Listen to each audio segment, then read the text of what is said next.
네, 안녕하세요. 품질 셰프 옥수입니다. 자, 이번 영상에서는 우리가 품질 이슈가 발생했을 때 우리가 개선 대책서를 작성하죠. 자, 우리가 개선 대책서를 작성할 때 필수적으로 고려해야 할 네 가지에 대해서 자, 공유를 해드릴게요. 잘 따라오세요.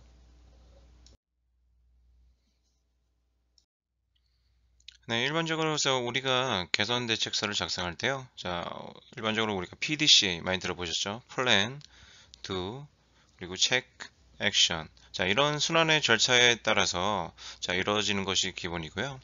자, 그런 툴로서 우리가 이제 사용하는 것들이 있죠. DMAIC나 그리고 AD, 그리고 A3 등을 사용하여 우리가 개선 대책서를 이제 작성하고 있습니다. 자, 각각의 툴마다 요구하는 사항이 있지만 근본적으로는 결국 같은 내용이에요. 특히 우리가 이제 가장 많이 사용하는 8D나 뭐 S3 리포트를 작성할 때 어려움을 겪는 분들이 많은데, 자, 이는 단계별로 어떤 관점에서 작성을 해야 하는지에 대한 이해가 부족하기 때문입니다. 자, 개선 대책서도 결국에는 글을 쓰는 것이기 때문에 다른 사람들의 것을 많이 읽어보고, 그리고 직접 많이 써보고, 또한 선배들이나 고객들로부터 받은 피드백을 바탕으로 우리의 실력은 계속 늘 수 있습니다. 네, 개선 대책서 작성할 때 필수적으로 고려해야 할 네 가지 중에 첫 번째 1단계, 자, 우리 문제의 정의에 먼저 고려를 해야 됩니다. 자, 우리가 문제의 정의라면 자, 세 가지를 고려해야 되는데, 자, 첫 번째는 자, 발생한 문제에 대한 영향성과 봉쇄 조치가 필요한지에 대한 결정. 자, 무슨 말이냐면, 자, 문제가 우리가 발생했을 때 그 문제가 어디에 영향이 있고, 자, 어느 정도의 수준인지 파악하여 초기 대응에 대한 계획을 수립해야 하는 것을 의미합니다. 결국에는 이제 리스크 매니지먼트 관점에서 우리가 어떤 관점으로 계획을 하고 실행을 할지 사전에 좀 깊게 계획을 하는 부분이기도 해요. 자, 두 번째는 현재 상태 확인이라고 되어 있죠. 자, 문제가 발생한 현장에 가서 자, 우리가 현물을 보고 현상을 정확하게 파악을 해야 됩니다. 여기 보면 그림으로 이제 gemba 워크로 되어 있죠. 자, 젠바가 아니라 gemba 워크예요. 자, 이 gemba는 일본 발음 그대로 현장이란 뜻이고요. 자, 일본 말로 우리말로 하는 현장을 gemba라고 합니다. 그래서 이게 글로벌 용어로서 품질 용어 중에 하나예요. 자, gemba 뜻이 뭐냐면, 자, 현장에 가서, 그리고 현물을 보고, 현상을 파악한다. 그러니까 보통 이제 gemba 워크라고 하면 3현이라고 하거든요. 세 가지 현. 다시 말씀드릴게요. 현장에 가서 1현, 두 번째 현은 현물을 보고, 마지막에 3현, 현상을 정확하게 판단한다. 자, 그런 관점에서 우리가 gemba 워크라는 이제 품질 활동을 하는 하나의 용어기도 해요. 자, 참고 삼아 알아두시면 좋을 것 같아요. 그 다음에 이제 우리가 문제 정의에서 좀 마지막으로 해야 될 게 이제 목표 설정이겠죠. 단순히 우리가 단순히 뭐 개선 대책서만 작성하는 게 아니라, 자, 그리고 또 개선 대책은 혼자 수립하고 계획하는 게 아니겠죠. 실행하는 것도 아니고. 자, 하나의 프로젝트 개념으로 우리가 목표를 설정하고, 그 목표에 대한 결과를 어떻게 평가하고 관리할지에 대한 계획이 있어야 된다는 얘기예요. 이해하셨나요? 두 번째 단계에서는 우리가 이제 앞서 문제 정의에 대해서 내렸다면, 이제 우리가 이제 근본 원인을 이제 분석을 해야겠죠.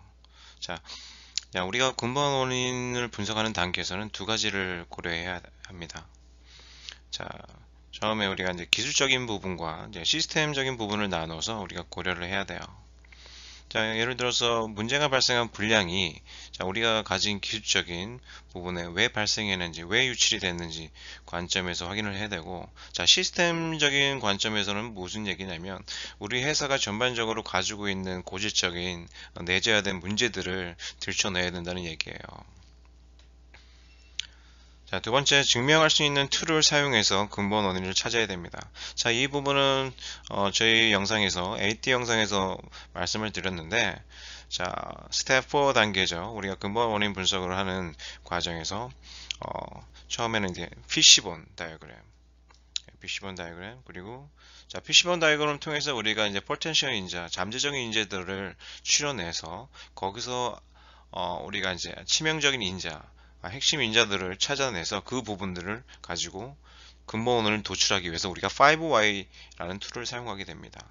자, 기본적으로 우리가 이 단계를 정확하게 거쳐야지 실제적인 우리가 근본 원인을 찾고 실제적으로 그거에 대한 근본 원인을 제거하거나 개선할 수 있는 방향을 정확하게 잡을 수 있는 가장 중요한 부분이기도 해요.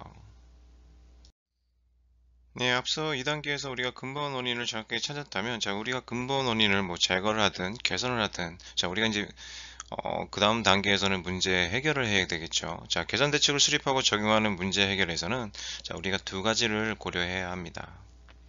자, 첫 번째 개선 대책 검증이라고 되어 있어요.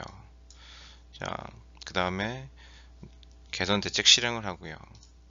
자, 무슨 얘기냐면, 일단 개선 대책 실행을 하기 앞서 우리가 개선 대책 검증을 하는 활동이 굉장히 중요합니다. 실제적으로 우리가 바로 하는 것들이 보통 이제 개선 대책 실행을 하죠. 하지만 개선 대책 실행하기에 앞서 우리가 이제 정확하게 개선 대책 내용들에 대해서 검증을 해줘야 돼요. 왜냐면 우리가 항상 개선은 자체는 결국에는 우리가 변화라는 의미로 볼 수 있어요. 변화죠. 왜냐면 기존에 우리가 하던 것들을 제거를 하든 아니면 뭐 개선을 시켜서 변경을 해서 뭐 더 좋게 만들기 위해서 우리가 하는 활동이지만 결과적으로는 우리가 변화라는 거죠. 변화라는 건 항상 리스크가 따라요. 자, 그래서 리스크가 따르기 때문에 우리가 이 부분을 사이드 이펙트라고 할게요. 우리가 예상치 못한 문제들을 발생할 수 있는 것에 대해서 사전에 검증을 통해서 문제를 확인하고 진짜 이 부분이 효과가 있다고 확인이 됐을 때 우리가 실제 실행을 하게 됩니다. 자, 이 부분은 굉장히 중요한 부분이에요. 예, 마지막 네 번째 단계, 자, 검증과 표준화라고 되어 있죠. 자, 개선 대책에서 실행을 하면서 실제로 발생하는 효과에 대해서 우리가 확인을 하는 단계라고 보면 돼요. 자, 여기서는 우리가 이제 두 가지를 고려해야 되는데요. 자, 첫 번째는 실질적인 효과 확인 및 표준화를 진행해야겠죠. 무슨 얘기냐면, 자, 기본적으로 우리가 모니터링이라는 표현을 쓰죠. 자, 개선 대책을 실행을 했다면 지속적으로 어느 일정 기간 동안 우리가 일정을 잡고 우리가 예상했던 기존에 검증했던 그 효과가 실제적으로 어느 정도 우리가 발생을 하고 있는지, 그리고 효과를 우리가 어떻게 얻고 있는지에 대해서 모니터링을 하는 단계, 그리고 표준화를 통해서 지속적으로 우리가 관리할 수 있게 셋업을 하는 과정을 말하는 거예요. 자, 이런 결과를 통해서 우리가 진짜 이 효과가 있다고 판단이 들었을 때 이거는 우리만 가지고 있을 수는 없겠죠. 예를 들어서 우리라는 얘기는 뭐 부품이 될 수 있고 공정이 될 수 있고 여러 가지 활동이 될 수 있겠죠. 관련된 활동이나 부품이나 프로세스에 확대 적용을 하는 우리가 마지막 단계에서 공유를 하는 단계입니다. 쉽게 우리가 수평 전개라고 말을 하죠. 자, 수평 전개는 결국에는 우리가 공유예요. 공유의 목적은 뭘까요? 기본적으로 좋은 거기 때문에 우리가 공유를 하는 의미예요. 공유와 수평전개는 같은 맥락이라고 보면 될 것 같아요. 자, 수평전개에 대해서 너무 어렵게 생각하지 마시고요. 기본적으로 우리가 좋은 거 가지고 있다면 서로 널리 공유를 해가지고 함께 전반적으로 개선을 해서 전반적인 개선을 도모하는 하나의 활동이라고 보면 될 것 같습니다. 자, 지금까지 배웠던 거에 대해서 간단하게 이제 서머리를 좀 해드릴게요. 자, 처음에 우리가 문제 정의를 한다고 그랬죠. 자, 문제 정의에서는 우리가 리스크 매니지먼트, 자, 문제에 대해서 어느 수준인지 우리가 정확히 판단을 해서 이 부분에 대해서 어떻게 우리가 활동을 할지 계획을 하는 단계라고 그랬어요. 추가적으로 이제 gemba 3현이라고 그랬죠. 우리가 현장에 가서 현물을 보고 현상을 정확하게 판단하는 그런 과정이 필요하고요. 또한 이제 목표를 세움으로써 우리가 실제적으로 프로젝트 개념을 통해 하는 활동이라고 했습니다.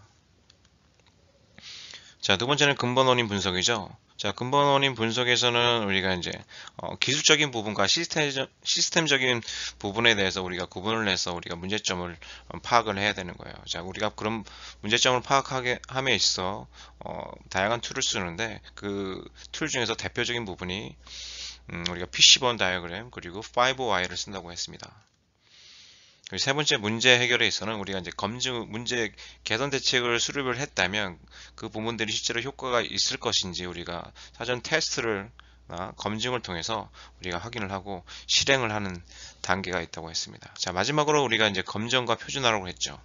자, 실제로 우리가 개선 대책을 적용을 했다면 실제로 우리가 양산에 적용을 했을 때 그 부분이 효과가 있는지 지속적으로 모니터링을 하고, 자, 표준화를 통해서 지속적으로 관리할 수 있는 우리가 셋업을 하는 과정이라고 했습니다. 자, 그런 것들이 우리가 좋다고 판단이 들었을 때 마지막에는 자, 우리가 공유를 통해서 자, 수평전개 활동이라고 했죠.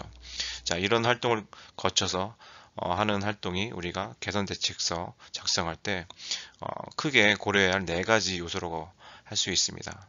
자, 이 부분을 왜 간단하게 만들었냐면 우리가 이제 AT나 A3 같은 자료를 작성을 하는데 뭐 프로세스도 많고 뭐 설명하는 부분도 많다 보니까 많이 힘들어 하는데요. 결국에는 맥락은 같아요. 자, 여러분들께서 항상 개선 대책서를 작성할 때 요 4가지 관점에서 우리가 이해를 하고 그 각각의 단계에서 우리가 주요하게 뭘 고려해야 되는지 좀 아신다면 앞으로는 좀 개선 대책서 작성할 때 좀 수월해지지 않을까 생각합니다.